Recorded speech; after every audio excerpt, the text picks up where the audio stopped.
So, as you know, I have covered the Flint water crisis extensively. It is a story that is near and dear to my heart. It is a story that I think is very symbolic of a lot of the major faults in our government, in our oligarchy. It is a story of environmental racism. Frankly, it's a story of just straight up racism.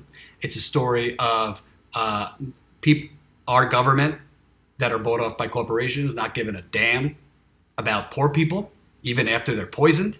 It's a story of corruption. It's a story of privatization gone very, very, very wrong. It's a story of all those things. And in a few weeks, it's going to be 4 years. 4 years since the Flint water crisis began. 4 years since they switched that water. I mean, that's astounding. That is astounding that it's that long. And they still can't drink their water. This is America. This is a first world country. This is a country that calls itself the leader of democracy. Well, this is not the leader of democracy. So then the latest in this democracy under attack, real democracy under attack, comes from a man named Dr. Mark Edwards. Dr. Mark Edwards was the EPA-funded scientist. The EPA has funded him to the tune of $168,000. And he has then gotten hundreds of thousands of dollars in grant money from private foundations in Michigan that the state of Michigan initiated so he could get those grants. And Mark Edwards, if you don't know the story, he was the first to identify the Flint water crisis. He then started getting grant money from the EPA, and all of a sudden, his water testing that he was doing, the EPA was funding his water testing, started showing rapid improvement in the water quality in Flint. Isn't that interesting? Isn't that interesting? All of a sudden, his water testing was coming back roses. And in September of last year, he declared Flint's water now normal. Now normal. After his 2-year water testing. Well, I have been working, before I was fired from the Young Turks, I was about to publish a major investigative piece on his testing. I have Erin Brockovich on the record. I have plumbers on the record. I have water experts on the record. I have residents on the record. And from my reporting and my investigation and hard data and hard science, his testing has a lot of holes in it. And his testing is frankly being used to declare the Flint water crisis over and to declare the lead levels in the water now normal. And this is a problem beyond Flint because we have the EPA basically funding scientists, and those scientists basically coming back with reports that are kind of favorable in what the EPA wants them to report. And if people from Flint are watching right now, they know exactly what I'm talking about. And why this is important, even if you don't live from Flint, is we need non-biased, we need scientists with integrity that are going to do testing not to show improving numbers for the agency funding them, but are going to do enough sample sizes. His sample size in his test, which I'm going to show in my reporting, his sample size in his testing is very, very small. He's basically declaring Flint's water normal by looking at 34 homes in Flint. You heard me. He's basically declaring Flint's water normal by looking at 34 homes in Flint. So I want to read you the latest news story because Mark Edwards loves being in the news. Let me tell you, loves being in the news. So one Flint researcher files complaint with state against another. So guess who's filing the complaint? One Flint water researcher has turned his issues with another into a licensed complaint with the state of Michigan. Virginia Tech professor Mark Edwards, who I just described to you, again, his reporting, his water testing I have looked into has a large number of holes in it. And it is being used to declare the water in Flint normal. So basically people are now being told their water is safe to drink by very, very dubious science. And I'm hoping to get this piece published by an outlet that I'm talking to right now, very soon. Virginia Tech professor Mark Edwards has filed a statement of complaint against the professional engineering license of Sean McElmurray, the Wayne State University researcher who led an investigation into Legionnaire's disease in Flint during the city's water crisis. Dr. McElmurray appropriated ideas that were not his for a National Institute of Health research proposal, Edwards' complaint says. He also repeatedly claimed that he had been working on Flint water problems since 2010. Edwards claims McElmurray, quote, leveraged those falsifications into leading the Flint area community health and environment partnerships, Legionnaire's research, funded by $3.35 million in state funds. FACHEP ended its relationship with the state at the end of last year without discovering a certain cause of outbreaks of Legionnaires. But it published studies saying 80% of cases in Genesee County between 2014 and 2015 can be linked to the city's drinking water supply. Edwards and the Michigan Department of Health and Human Services have called FACHEP's work flawed, and the complaint says McElmurray's, quote, lack of competence and expertise led to the criminal prosecution of the director and chief medical executive at the Department of Health and Human Services. Now, I want to explain this so if you don't live in Flint, you understand what's happening. Basically, there have been 15 people charged in relation to the Flint water crisis. The top two officials are now having their preliminary exams in Flint. One is Nick Lyon, and he is the Director of Health and Human Services for the state of Michigan. The other is Eden Wells, and she is the Chief Medical Executive for the state of Michigan. Both of them have been charged with involuntary manslaughter for the water crisis. Both of them, there is lots of evidence that they both knew well before they said they did about the problems with Flint's water, that they tried to, in Wells' case in particular, that she tried to stop information from getting out, that she tried to stop people who were trying to get the information from receiving it. Basically, that they did a lot of things to try and suppress the information from getting out and to try and from stopping to warn the residents early enough before the damage was permanent. Mark Edwards, on Monday and Tuesday of this week, testified in their preliminary examinations in their defense.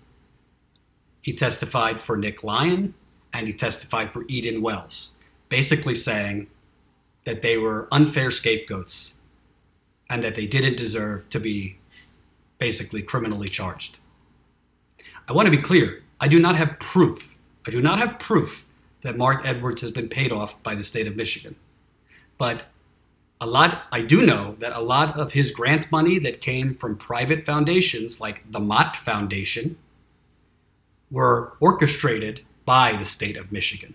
I do know that after he got grant money from the EPA, after he got grant money from these private foundations that the state of Michigan, meaning Rick Snyder's administration, helped him get those grants, all of a sudden, his water testing was showing reduced numbers of lead, even though he's declaring one of the most poisoned cities in the history of the United States, he's declaring their water normal compared to other cities with old lead pipes, by only looking at a subset of 34 homes.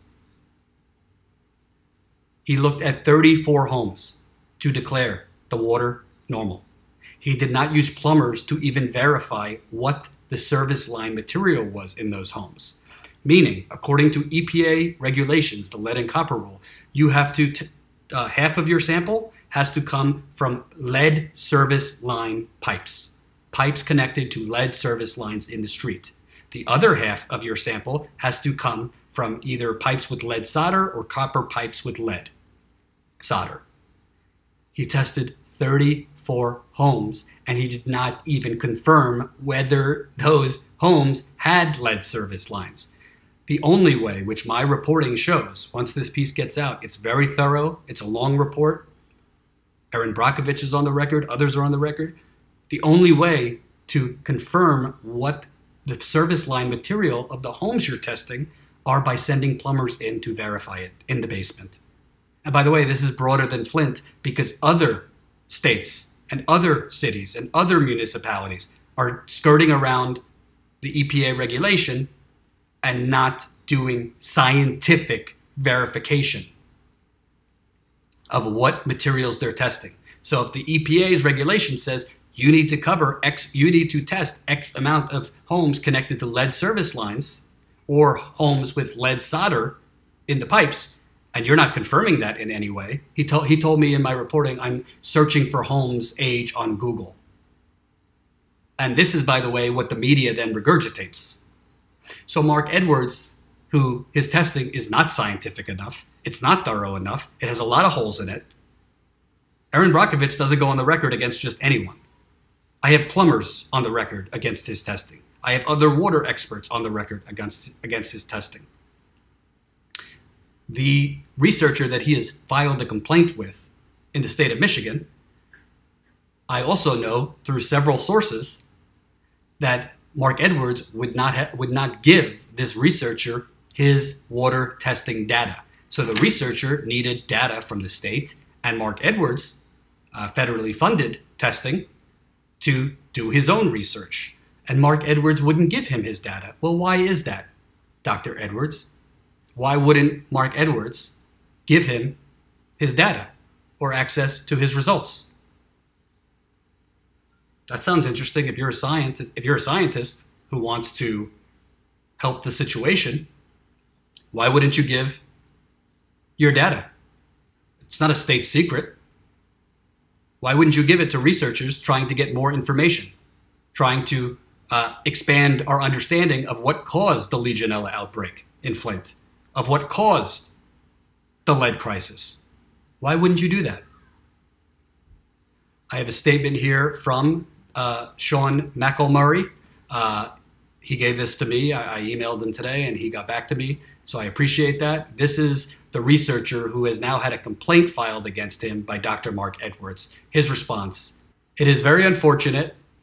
It is very unfortunate when individuals resort to a personal and unfounded attack rather than relying on sound science and rigorous methods. Such attacks do not help us advance understanding or help the people of Flint. Sadly, there is a well-established pattern of distortions and misinformation by some of the researchers and investigators working in Flint." That was a subtle way of saying, sadly, there is a well-established pattern of distortions and misinformation by Mark Edwards. Unlike some individuals, meaning Mark Edwards, I have been working as part of a multidisciplinary team of experts comprised of colleagues from the University of Michigan, Michigan State University, Kettering University, Colorado State University, and Henry Ford Health System. Our work has been peer-reviewed and accepted for publication in some of the most prestigious scientific journals in the nation. I stand by the quality of our science and the integrity of our work in Flint and deny the allegations recently raised. The claims made against our group are false, and they are examples of unprofessional and destructive conduct.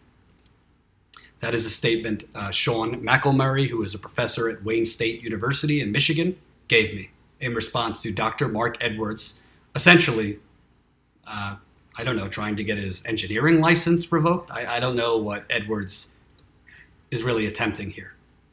And why this is important? No, it doesn't involve Trump. No, it doesn't involve Russia. Why it's important is this kind of shoddy science is being done around the United States, folks. This kind of shoddy science is being done around the United States of America to declare water that is not safe to drink safe. So your kids could be drinking dangerous water, whether it's lead, whether it's PFAS chemicals, which have been found in North Carolina, Ohio, and other places now. They are cancer-causing chemicals used in the production and manufacturing of cooking software like Teflon. Your water is not guaranteed safe. And there are scientists, frankly, whose science, funded by the EPA, is very questionable. And now you have those scientists essentially going to speak up and testify for public health officials in Michigan that there's a lot of evidence that they did hide very, very important facts from the public and from Flint, that they did try to suppress information from getting out, that they did try to suppress more testing being done, And Mark Edwards just stood on the stand and defended those people. 2, Nick Lyon and Eden Wells. And now Mark Edwards is filing a complaint against a researcher that, from sources I have, who I trust, Mark Edwards wouldn't even give him the data so he could do his research. The state of Michigan brought on Sean McElmary, and Mark Edwards wouldn't give him the data.